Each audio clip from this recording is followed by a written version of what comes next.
Kamusta sa lahat? Maligayang pagdating sa aking channel. Kasama mo ako sa isang kahanga-hangang video na sina Tagbo Buyak-Usten at Engin Akurek, na kilala bilang isa sa mga pinakamahal na mag-asawa sa mundo, ay nasa agenda ng mga Turkish na channel sa telebisyon sa maligalig na panahon na kanilang pinagdaraanan kamakailan.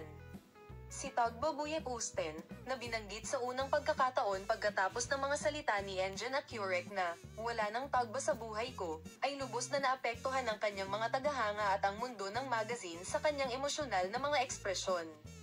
Habang ang mga salita ni Tagba, "Kahit hindi mo ako mahal, hindi ako titigil sa pagmamahal sa iyo," nagsimula ng isang bagong debate para sa mga hindi pa ganap na nawalan ng pag-asa sa kanilang mga relasyon. Ang mga pahayag na ito ng sikat na aktor ay itinuturing bilang isang pagtatapat ng pag-ibig. Tuldok. Narito ang mga behind the scenes ng insidente, ang mga emosyonal na pahayag ni Tagba at ang mga epekto ng insidenteng ito.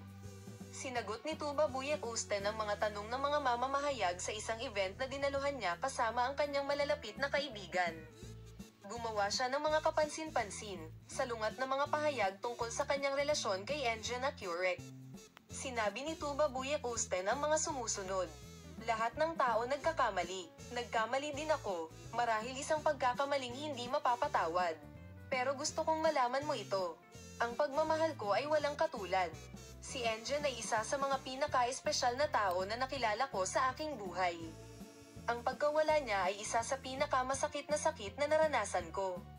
Sa pagpapahayag ng kanyang damdamin sa mga salitang ito, hindi napigilan ni Tagbo Buyak-Usten ang kanyang mga luha.